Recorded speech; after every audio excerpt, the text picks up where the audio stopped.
যদুবংশ ইমান বৈষ্ণৱ, ভগৱান কৃষ্ণত একান্তভাৱে শৰণাগতি, তেওঁলোকক কেনেকৈ কি পাপে কৰিলে যাৰ কাৰণে সিটো বৃঞ্চি বংশ সবে কৃষ্ণত ভকত পৰম ধাৰ্মিক দেৱ দ্বিজ অনুগত কৃষক সাপিলা ঋষি সব সৰ্বজান সিটো যদুবংশ সব একে জীৱ প্ৰাণ। এনেকুৱা ভকত বৈষ্ণৱগণক যদুবংশক ঋষিয়ে শাপ দিবলগীয়া কিয় হ'ল? কিহৰ কাৰণে ঋষিয়ে শাপ দিলে? এই কথাটো জানিব বিচাৰিছে পৰীক্ষিতে। পৰীক্ষিতৰ বিষয়ে আপোনালোকে জানে। মূল ভাগৱত শুকদেৱে পৰীক্ষিতক কৈছে, আৰু সেইখিনিকে সুতমুনিয়ে নৈমিষাৰণ্যত 28,000 ঋষিমুনিক কৈছে। পৰীক্ষিত উত্তৰাৰ গৰ্ভত জন্ম হৈছিল পৰীক্ষিতৰ। পৰীক্ষিত যেতিয়া কুৰুক্ষেত্ৰ যুদ্ধ শেষ হ'ল, অশ্বত্থমা দুৰ্যোধনৰ ওচৰলৈ গৈছে। দুৰ্যোধনৰ উৰু ভংগ হৈ হ্ৰদ এটাৰ পাৰত পৰি আছে।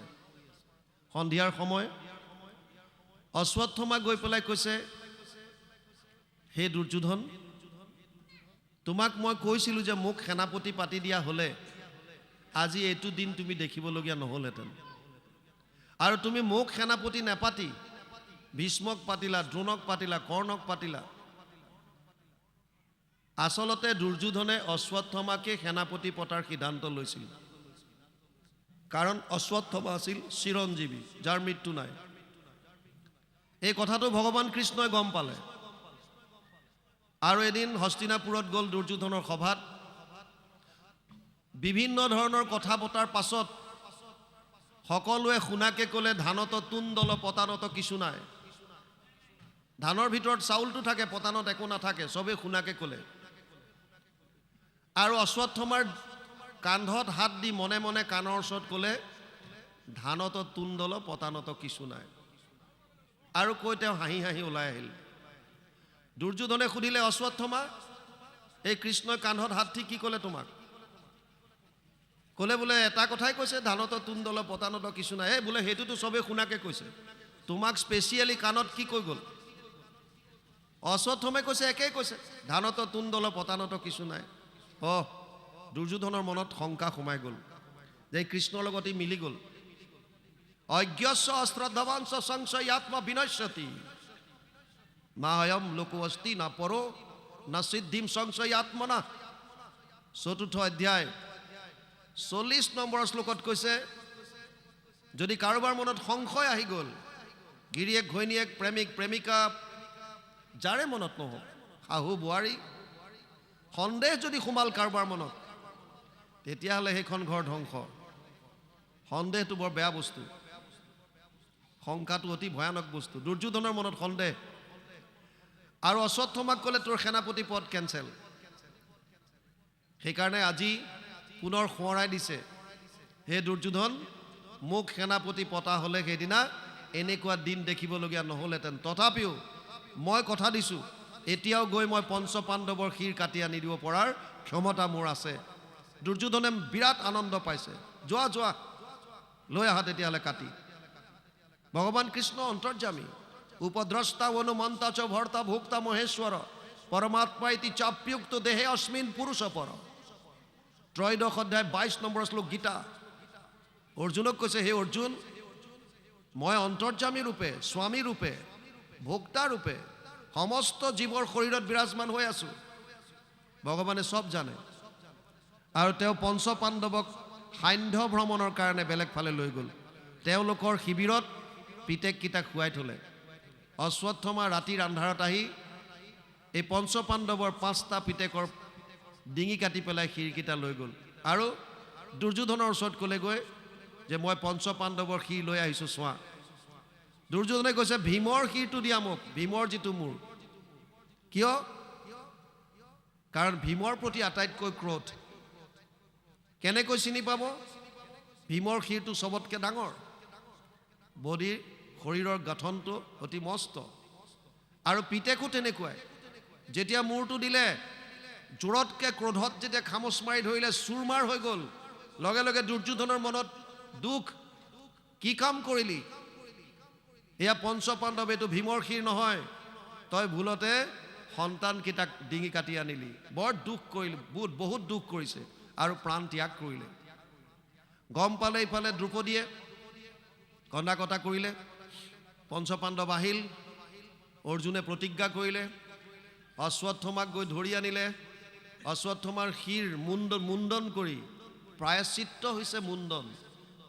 প্ৰাণান্তিক কোনোবা এজন মানুহক মৃত্যুৰ সমান দণ্ড দিবলগীয়া হ'লে যদি মৃত্যুৰ ছেকেণ্ড কিবা অপশ্যন আছে তেতিয়াহ'লে এইটো হৈছে মুণ্ডন।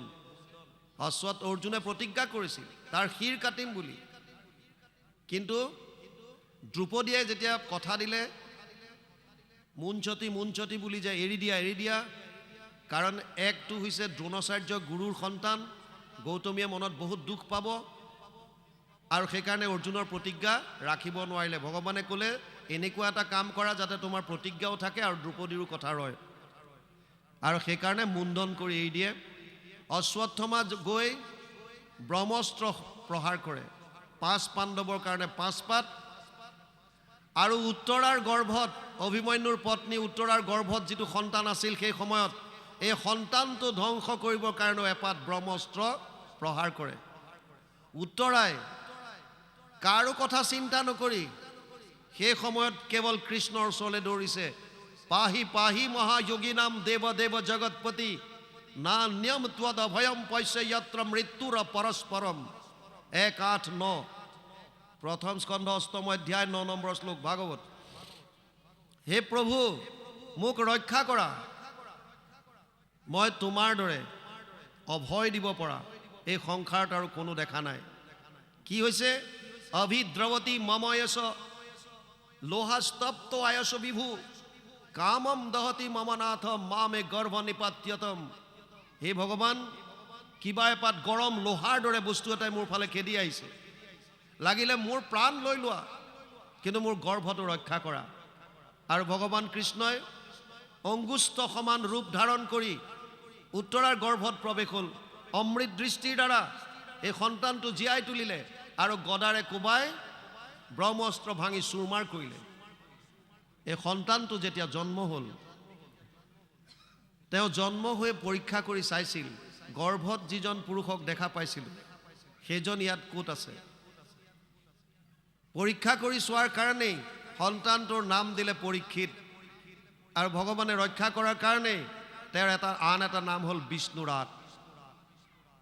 এইজনকে স্বীকাৰ কৰিবলৈ যাওঁতে শৃংগী মুনিৰ ডিঙিত সাপ দিয়া দেখি, পিতেক সমীক মুনিৰ ডিঙিত সাপ দিয়া দেখি শৃংগী মুনিয়ে সাপ দিছিল, 7ম দিৱসত তোক তক্ষকে দংশক, বিষ বহনি লাগি তোৰ শৰীৰ ভস্ম হওক। 7 দিনৰ দিনা তোক তক্ষকে দংশন কৰিব আৰু তোৰ শৰীৰ ভস্ম হ'ব। এই কথাটো গম পোৱাৰ পাছত নিজে কৰি অহা ভুলৰ অনুতপ্ত হয়। সেইকাৰণে ৰাজকাৰ্য জন্মে জয়ক সমজাই দি গংগাৰ পাৰলৈ আহে, আৰু তাত মহাৰাজ গংগাৰ পাৰলৈ আহা বুলি শুনি পাই বিভিন্ন ঋষিমুনি একত্ৰিত হয়। চবকে এটাই প্ৰশ্ন কৰে, ম্ৰিয়মান মানুহে কি কৰা উচিত? আকৌ একেই, কোনোবাই কৈছে যাগ যজ্ঞ পূজা পাতল, কোনোবাই কৈছে দান দক্ষিণা, কোনোবাই কৈছে জপ তপ তীৰ্থ। শেষত ব্যাসৰ নন্দন শুকদেৱ আহে আৰু শুকদেৱক প্ৰশ্ন আগবঢ়াই দিয়ে, অথ পৃষ্ঠমি সংসিদ্ধিম যোগিনাম পৰমম গুৰু পুৰুষস্য যত কাৰ্যম ম্ৰিয়মানস্য সৰ্বদা যত শ্ৰোতব্যম যত জপ্যম যত কীৰ্তিব্যম নৃভি প্ৰভু স্মৰ্তব্যম ভজনীয়ম ওয়া ব্ৰুহি যদ ওয়া বিপৰ্যয়ম। 1:19-38 প্ৰথম স্কন্ধ 49 অধ্যায় 37 আৰু 38 নম্বৰ শ্লোকত পৰীক্ষিতে প্ৰশ্ন আগবঢ়াই দিয়ে, মৰণ সময়ে তোমাৰ চৰণে পুচুহু গুৰু সাম্প্ৰত ম্ৰিয়মান নৰে সদায়ে কি কৰ্ম কৰিবে এইটো লোকত। মৃত্যুমুখী মানুহে কি কৰা উচিত? কাহাক শুনিবে, কাহাক জপিবে, কাহাক স্মৰিবে নৰে, ভজনৰ যোগ্য কোননো দেৱতা কহিও মত সত্তৰে। শ্ৰৱণ কীৰ্তন কৰিবাৰ যোগ্য নুহি যত যত কথা, তুমি সে পৰম গুৰু মুনিবৰ আমাতকৈ সৰ্বথা। কাৰ কথা শ্ৰৱণ কৰিব, কাৰ কীৰ্তন কৰিব, কাৰ স্মৰণ কৰিব, ভজনৰ যোগ্য কোন, শ্ৰৱণ কীৰ্তন কৰিব নলগীয়া কি কি আছে, এই প্ৰশ্নটো আগবঢ়াই দিয়ে। আৰু তাৰ উত্তৰত শুকদেৱে ভাগৱত কয়, আৰু ইয়াত সেইকাৰণে এতিয়া শুকে কৈছে, শুক নিগদতি তুমি তৰিলা সাক্ষাৎ। হে পৰীক্ষিত, তুমি সাক্ষাতে তৰি গলা। কিয়? কৰিলা একান্তমতি কৃষ্ণৰ কথাত। তোমাৰ মন কেৱল কৃষ্ণত একান্তভাৱে দিলা। আমি প্ৰথমেই কৈছিলোঁ, শ্ৰৱণটো বহুতে কৰে, কিন্তু সকলোৰে হৃদয়ংগম কৰিব নোৱাৰে, কাৰণ মতিটো বেলেগত থাকে, মনটো বেলেগত। যেতিয়ালৈকে মনটো বাহিৰত ঘূৰি ফুৰিব, আপুনি কিমান শুনিছে এইটো ডাঙৰ কথা নহয়। যিকণ সময় শুনিছে যদি শ্ৰদ্ধা সহকাৰে একান্ত মনে যদি শুনে, তাৰ পৰা বহুত লাভ পাব। বাহিৰত ভাগৱতৰ য'ত কথা হয়, প্ৰায় 50,000 পৰা 1 লাখ মানুহ বহিব পৰা পেণ্ডেল দিয়ে। 50,000 to 1 লাখ, বহুত ডাঙৰ। এবাৰ এনেকৈ ভাগৱত হৈ আছিল। এটা চোৰে এঘৰ মানুহত চুৰ কৰিবলৈ যাওঁতে তেওঁলোকে দেখা পালে আৰু লগে লগে চোৰটোক খেদি আনিছে। চোৰটো আগে আগে, পাছে পাছে বহুত মানুহ ধৰ ধৰ ধৰ ধৰ কৰি খেদি আহি আছে। দৌৰি দৌৰি দৌৰি দৌৰি আহি চোৰটো এসময়ত শ্ৰোতাৰ মাজত সোমাই গ'ল। য'ত ভাগৱত হৈ আছিল তাত পেণ্ডেলৰ ভিতৰত সোমাল আৰু শ্ৰোতাৰ মাজত বহি ল'লে, যাতে মানুহৰ পৰা হাত সাৰিব পাৰে। ভাগৱতৰ বিষয়ে একো নাজানে, একান্ত মনে শুনি আছে, এক্টিং কৰিছে মাত্ৰ। কি কৈছে ব্যাখ্যাকাৰে? সেই সময়ত ব্যাখ্যাকাৰজনে ভগৱান কৃষ্ণৰ শৃংগাৰ বৰ্ণনা কৰি আছিল। ব্যাখ্যাকাৰে কৈছিল, শ্যাম সুন্দৰ, তেওঁৰ শৰীৰটো অতি সুঠাম, তেওঁৰ বাজু হাতীৰ শুৰৰ দৰে, আজানুলম্বিত বাহু আঁঠুৰ তললৈকে পৰে, শ্যাম বৰণীয়া, মিঠা বৰণীয়া তেওঁৰ শৰীৰ, চুলিখিনি কেঁকুৰা কেঁকুৰি, পীতবস্ত্ৰ পৰিধান কৰে। ই একান্ত মনে শুনি আছে। ব্যাখ্যাকাৰজনে ক'লে, শ্যাম সুন্দৰে যিটো কিৰীটি পৰিধান কৰে এইটো সোণৰ, তাত ময়ূৰৰ পুচ্ছ লগোৱা থাকে, পাখি। শ্যাম সুন্দৰে ডিঙিত যি হাৰ পিন্ধে সেয়া সোণৰ, শ্যাম সুন্দৰে হাতত যি বাজু পিন্ধে সেয়া সোণৰ, শ্যাম সুন্দৰৰ কঁকালত যিডাল কঁকালি এয়া সোণৰ, আৰু শ্যাম সুন্দৰে হাতত যিটো বাঁহী লৈ থাকে এইটো সোণৰ। চোৰটোৱে ভাবিছে, বেটা ইমান ধনী মানুহ নে, গোটেই সোণেৰে ভৰাই ৰাখিছে, ইয়াৰ ঠিকনাটো পালে দেখোন তাৰ ঘৰতে হিন্দীটো মাৰি দিব পাৰোঁ। গম পোৱা নাই কোন শ্যাম সুন্দৰ। আৰু একান্ত মনে শুনিছে। এতিয়া ৰূপটো ধাৰণ কৰিব বিচাৰিছে কেনেকুৱা, আৰু ব্যাখ্যাকাৰজনে সুন্দৰভাৱে বৰ্ণনা কৰিছে। বৰ্তমান ভাষাত ক'লে 6 পেক বুলি যিটো কয়, ভি শ্বেপ বডি 6 পেক বনাইছে, খুব সুন্দৰ সুঠাম এই ৰূপটো ধাৰণ কৰিলে চোৰটোৱে। আৰু এতিয়া মাত্ৰ এটা ধ্যানত আছে, কেতিয়া ভাগৱত শেষ হয়, কেতিয়া গৈ ঠিকনাটো ল'ব পাৰে। ভাগৱত শেষ হোৱাৰ লগে লগে ব্যাখ্যাকাৰজনৰ ওচৰলৈ আহিল আৰু আহি ক'লে যে, প্ৰভু ঈশ্বৰ, আপুনি যিজন শ্যাম সুন্দৰৰ কথা কৈ আছিল, ঠিকনাটো অকণমান লিখি দিব নেকি, ক'ত পাম? ব্যাখ্যাকাৰজনে ভাবিলে, শ্ৰোতা কিছুমান ৰসিক শ্ৰোতা বুলি কয়, সোমাই যায়, কিছুমান ভাৱত বিভোৰ হৈ যায়, ভাবুক বুলি কয়। তেওঁ ভাবিছে এওঁ চাগে ভাৱত আছে, সেইকাৰণে ক'লে ঠিকনা লিখি দিব নালাগে। বোপাই তই এটা কাম কৰ, ইয়াৰ পৰা ট্ৰেইনত উঠ, মাত্ৰ ৰাতিপুৱা গৈ পাবিগৈ বৃন্দাবন বুলি ষ্টেচন পাবি, তাত নামিবি, তই যাকে সোধ শ্যাম সুন্দৰৰ ঘৰ কোনটো তোক দেখুৱাই দিব। ই কৈছে, হয়তো ইমান ধনী মানুহ, চবে চিনি পায়। খোৱা বোৱা নাই, কেৱল হৃদয়ত ৰূপ ধাৰণ কৰি ল'লে আৰু দৌৰিছে ট্ৰেইন ষ্টেচন।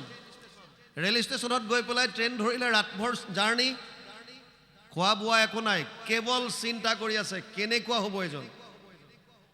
আৰু তাত নামি লৈ যাকে পাইছে তাকে সুধিছে, শ্যাম সুন্দৰৰ ঘৰ ক'ত?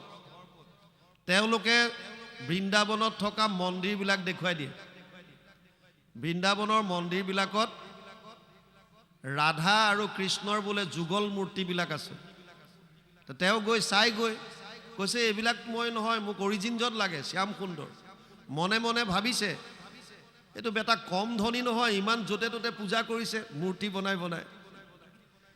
আৰু আবেলি বেলালৈকে যেতিয়া বিচাৰি পোৱা নাই, সেই সময়ত এজন বুঢ়া মানুহ লগ পালে। তেওঁ ভাৱত বিভোৰ হৈ আছে। তেওঁ সুধিলে, দেউতা, ৰাতিপুৱাৰ পৰা শ্যাম সুন্দৰক বিচাৰি ফুৰিছোঁ, পোৱা নাই। আপুনি অনুগ্ৰহ কৰি ক'ব নেকি ক'ত লগ পাম, ঘৰ কোনফালে, কি কথা? তেওঁ বেলিটোলৈ চালে, চাই ক'লে, এতিয়া তুমি গ'লে নিধিবনৰ ফালে পাবা, গৰু চৰাই আছে। ই ভাবিছে, ইমান ধনী মানুহ আকৌ গৰু চৰাই, এইটো কি কথা? ভাবিলে হ'ব পাৰে আজিকালি ধনী ধনী মানুহে কোনে কি কৰে কি ঠিক, কাৰোবাৰ বৰশী বোৱা নিচা, কাৰোবাৰ বাইক চলোৱা নিচা, কোনোবাই চাইক্লিং কৰা নিচা, হ'ব পাৰে। এওঁ চাগে গৰু চৰোৱা নিচা আছে। আৰু গ'ল নিধিবনলৈ। তাত গৈ দেখা পাইছে বিভিন্ন গৰখীয়া গৰু চৰাই আছে। কিন্তু যিটো ৰূপ ধাৰণ কৰি চোৰটোৱে গৈছিল অকণমান শ্ৰৱণ কৰি, সেই শ্যাম সুন্দৰজনক তাৰ মাজত দেখা পোৱা নাই। আৰু যেতিয়া সন্ধিয়া হ'বলৈ ধৰিলে, শ্যাম সুন্দৰক যেতিয়া দেখা পোৱাই নাই, লগে লগে জোৰত জোৰত মাতিবলৈ ধৰিলে, চিঞৰিবলৈ ধৰিলে, হে শ্যাম সুন্দৰ, হে শ্যাম সুন্দৰ। ভগৱানে গীতাত অৰ্জুনক কৈছে যে যথা মাম প্ৰপদ্যন্তে তাম তথৈব ভজম্যহম। ৪ৰ্থ অধ্যায় ১১ নম্বৰ শ্লোক গীতা। এই অৰ্জুন, মোক যোনে যেনেকৈ বিচাৰে মই তাক তেনেকৈ দৰ্শন দিওঁ। আৰু লগে লগে চোৰটোৰ সন্মুখত যিটো ৰূপ চোৰটোৱে ধাৰণ কৰিছিল, সুঠাম বডি, মিঠা বৰণীয়া, কেঁকৰা কেঁকৰি চুলি, সোণৰ কিৰীটি, ডিঙিত সোণৰ হাৰ, হাতত সোণৰ বাজু, কঁকালত কঁকালি, পীতবস্ত্ৰ পৰিধান আৰু সোণৰ বাংশী, চোৰটোৰ সন্মুখত থিয় হৈ গ'ল। যেতিয়াই ভগৱানৰ দৰ্শন পালে, লগে লগে চোৰৰ চৌৰ্যবৃত্তি নাইকিয়া হৈ গ'ল। হৃদয়ত ভক্তি বস্তু জাগ্ৰত হ'ল আৰু জ্ঞান পাই গ'ল। আপুনি অন্ধকাৰ কোঠালি এটাত সোমাই যেতিয়া লাইটৰ ছুইচটো অন কৰে, তেতিয়া তাত আৰু আন্ধাৰ নাথাকে, পোহৰ হৈ যায়। ইয়াৰ অন্তৰখন পোহৰময় হৈ গ'ল। জ্ঞান গম পাই গ'ল কোন এইজন আচলতে, আৰু হুক হুকাই কান্দিছে। ভগৱানে কৈছে, তই মোক ইমানকৈ কিয় বিচাৰিছিলি, কি লাগে তোক? বোলে, প্ৰভু ক্ষমা কৰিব, মই বুজি পোৱা নাছিলোঁ আপুনি কোন, মই জনাই নাছিলোঁ। নাই নাই নাই নাই, তই মোক এনেৰে বিচৰা নাই, তোৰ কাৰণ আছে, তোক এইবিলাক দৰকাৰ। বোলে চব খুলিলে, হাতৰ কাণৰ যিমান আছিল, আৰু কাপোৰত বান্ধি পেলাই টোপোলা এটা কৰি দি দিলে, এয়া লহ, তই এইটো কাৰণে তাৰ পৰা বিচাৰি আহিছ মোক। বোলে, নহয় প্ৰভু, সেয়া আছিল অজ্ঞান, অজ্ঞানতাত মই আহিছিলোঁ, কিন্তু এতিয়া মই গম পালোঁ, গতিকে মোক এইবিলাক একো নালাগে। পৃথিৱীত এনেকুৱা এজন দ্বিতীয় ব্যক্তি নাই যাৰ শৰীৰত আপোনাৰ এই অলংকাৰে শোভা পাব। হে প্ৰভু, মোক এই অলংকাৰ নালাগে। ভগৱানে ক'লে, কিন্তু মোৰ দৰ্শন অথলে নাযায়, তই কিবা এটা বৰ ল। সি ক'লে, প্ৰভু বৰ যদি দিবই বিচাৰিছে, এটা বৰ দিয়ক। কি? যেতিয়াই মোৰ দৰ্শনৰ আকাংক্ষা মনত জাগ্ৰত হয়, মই যাতে এই ৰূপত দেখা পাওঁ। ভগৱানে কৈছে, তথাস্তু। অন্তৰ্ধান হৈ গ'ল।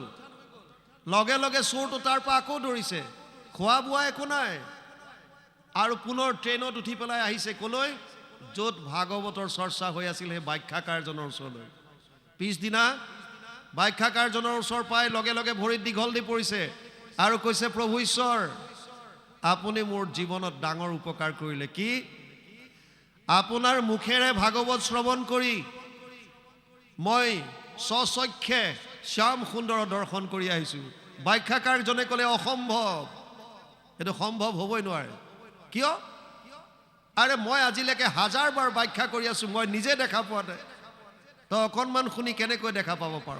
বোলে, সঁচাকৈ মই দেখি আহিছোঁ, বৃন্দাবনত মই প্ৰভু ভগৱন্তৰ দৰ্শন পাই আহিছোঁ। বোলে, অসম্ভৱ, এইটো হ'ব নোৱাৰে। বোলে, হয়, আপুনি মানক কথাটো। খুব কান্দিছে ব্যাখ্যাকাৰজনে। মোৰ মনত চাগে এতিয়াও ক'ৰবাত মলিনতা আছে, মোৰ মনত চাগে ক'ৰবাত কপটতা আছে, সেইকাৰণে মই আজিলৈকে ঈশ্বৰৰ দৰ্শন নাপালোঁ। আৰু তই যদিও চুৰ কৰি আছিলি, তোৰ হয়তো মনৰ মলিনতা চব শেষ হ'ল। কৃষ্ণৰ কথা একান্ত মনে শ্ৰৱণ কৰোঁতে তোৰ অন্তৰ চাগে শুদ্ধ হ'ল, তোক ভগৱানে দৰ্শন দিলে। চোৰটোৱে কৈছে, হে প্ৰভু ঈশ্বৰ, যিহেতু আপুনি মোক ভগৱানক দৰ্শন কৰাই দিলে, আপুনি মোৰ গুৰু হ'ল। অখণ্ড মণ্ডলাকাৰম ব্যাপ্তম য়েন চৰাচৰম তদ পদম দৰ্শিতম য়েন তস্मै শ্ৰী গুৰুৱে নমঃ। যিজনে ভগৱানৰ চৰণ কমল দৰ্শন কৰাই দিয়ে, এইজন গুৰু। ক'লে, আজিৰ পৰা আপুনি মোৰ গুৰু হ'ল। ব্যাখ্যাকাৰজনে আৰু কান্দিছে। চোৰটোৱে ক'লে, যদি সঁচাকৈ আপুনি দেখা নাই, তেতিয়াহ'লে মই আপোনাক দৰ্শন কৰাম। আৰু লগে লগে প্ৰাৰ্থনা কৰিলে, হে প্ৰভু, মোক কথা দিছিল, মই যেতিয়াই দৰ্শন কৰিব বিচাৰোঁ মোক দৰ্শন দিব। আৰু লগে লগে প্ৰভু ভগৱন্তই একেই ৰূপ ধাৰণ কৰি হাতত সোণৰ বাঁহী লৈ সন্মুখত থিয় হৈ গ'ল। চোৰটোৱে ব্যাখ্যাকাৰক কৈছে, প্ৰভু ঈশ্বৰ চাওক আপোনাৰ সন্মুখত আপুনি যিটো ৰূপ বৰ্ণনা কৰিছিল এই ৰূপত ভগৱান কৃষ্ণ থিয় হৈ আছে। ব্যাখ্যাকাৰজনে কৈছে, ক'তা, মইতো দেখা নাই। আমি দেখা নাপাওঁ। যেতিয়ালৈকে মলিনতা থাকে, যেতিয়ালৈকে কপটতা থাকিব, ঈৰ্ষা, দ্বেষ, কাম, ক্ৰোধ, লোভ, মোহ, হৃদয়ত যিমানবিলাক বেয়া বস্তু যেতিয়ালৈকে থাকে, হৃদয়তে থকা ঈশ্বৰক আমি দেখা নাপাওঁ। চোৰটোৱে প্ৰভু ভগৱন্তক ক'লে, প্ৰভু কৃপা কৰক, এজন মোৰ গুৰু, যাৰ কৃপাত আপোনাৰ দৰ্শন সম্ভৱ হ'ল, কৃপা কৰক প্ৰভু। ভগৱানে ক'লে, তুমি হাতত স্পৰ্শ কৰা। বৰ তাত্ত্বিক কথা এটা বুজি লওক। আমাৰ শৰীৰৰ 3টা বস্তুৰ দ্বাৰা এনাৰ্জি বাহিৰ হয়, শক্তিবিলাক। এক হৈছে চকুৰ পৰা, এক হৈছে হাতৰ তলুৱাৰ পৰা, আৰু এটা হৈছে ভৰিৰ পৰা। চকুৰ পৰা গান্ধাৰী কাহিনীৰ পৰা আপোনালোকে বুজি পাৰে। দুৰ্যোধনক কৈছিল মাকে, তই উলংগ হৈ গংগাত স্নান কৰি মোৰ ওচৰলৈ আহিবি, মই তোৰ উলংগ শৰীৰটো মোৰ কাপোৰখন খুলি পেলাই দৃষ্টি নিক্ষেপ কৰিম, আৰু মোৰ দৃষ্টি তোৰ শৰীৰত পৰাৰ লগে লগে সৰ্ব শৰীৰ বজ্ৰময় হৈ যাব, তেতিয়া তোক ভীমে একো কৰিব নোৱাৰে। আহিছিল, নদীত স্নান কৰি উলংগ হৈ আহিছিল, বাটত ভগৱান কৃষ্ণই পাই গ'ল আৰু ক'লে, আৰে দুৰ্যোধন, কি দেখিছোঁ এয়া? বোলে মাতৃৰ আদেশ। মাতৃৰ আদেশ হ'লেও তুমি এনেকৈ যাবানে উলংগ হৈ? বোলে নহয়, মায়ে আদেশ কৰিছে। মাকৰ দৃষ্টিত সন্তানটো সদায় সৰু, কিন্তু তুমিতো বুজিব লাগে, তুমি যুৱৰাজ, অকণমান কিবা এটা কৰা। আৰু তেতিয়া উৰুৰ পৰ্চন পাতেৰে ঢাকি গ'ল। গান্ধাৰীয়ে যেতিয়া কাপোৰ খুলি পেলাই দৃষ্টি নিক্ষেপ কৰিলে দুৰ্যোধনৰ, সৰ্ব শৰীৰ বজ্ৰময় হৈ গ'ল, কিন্তু এই উৰুৰ পৰ্চনটো থাকি গ'ল, যাৰ কাৰণে ভীমে গদাৰে উৰু ভংগ কৰিব পাৰিছিল। চকুৰ দ্বাৰা আমাৰ এনাৰ্জি বাহিৰ হয়। এটা হৈছে হাতৰ। সৰু ল'ৰা ছোৱালীক আশীৰ্বাদ কৰিলে আপোনালোকে কি কৰে? মূৰত হাত দিয়ে। জ্যেষ্ঠজনে যেতিয়া সৰু ল'ৰা ছোৱালীক মূৰত হাত দিয়ে, আশীৰ্বাদ দিলে। দেৱ দেৱতাৰ মূৰ্তিবিলাকতো এনেকৈ থাকে, কিয়? ইয়াৰ পৰা বাহিৰ হয়। আৰু এটা হৈছে ভৰি তলুৱাৰ পৰা। সেইকাৰণে জ্যেষ্ঠজনৰ শ্ৰেষ্ঠজনৰ চৰণ স্পৰ্শ কৰাৰ নিয়ম আছে আমাৰ। যেতিয়া সেৱা কৰে, চৰণ স্পৰ্শ কৰি পেলাই সেৱা কৰে। জ্ঞানীসকলে কয়, তেওঁৰ শৰীৰৰ যি ৱেভ, যি তৰংগ, এই তৰংগ আপোনাৰ শৰীৰলৈ প্ৰবাহিত হ'ব। ভগৱানে ক'লে, তুমি তোমাৰ গুৰুজনৰ হাতত স্পৰ্শ কৰা।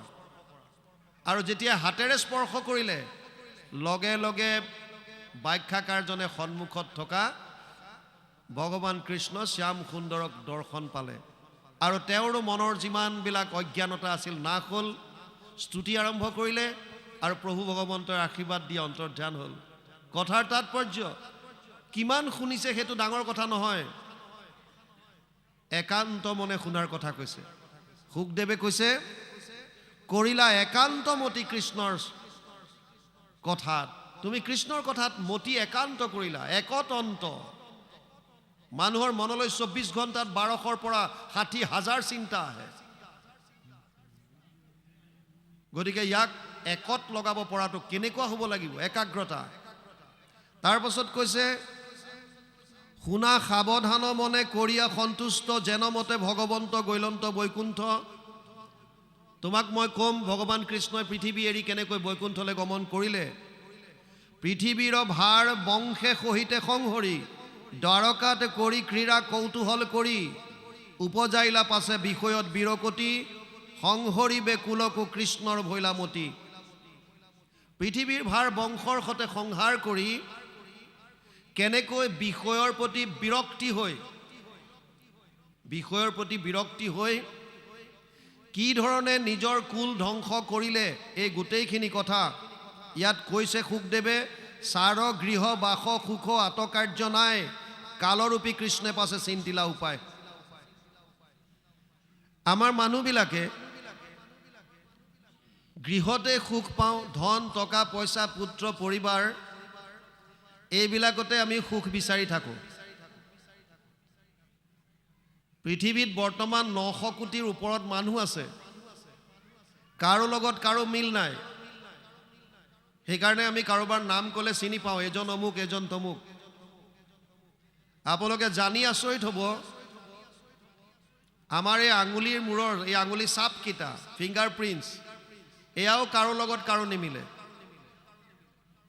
কাৰো লগত কাৰো নিমিলে। ইমান বৈষম্যতাৰে ভৰা এইখন সংসাৰত এটা কথাৰ কিন্তু মিল আছে, এইটো হৈছে আমাক সকলোকে আনন্দ লাগে। আমি আনন্দ বিচাৰি আছোঁ। ৰাতিপুৱাৰ পৰা ৰাতিলৈকে কেৱল যিমান কৰ্ম কৰিছোঁ, উদ্দেশ্য এটাই, আনন্দ লাগে।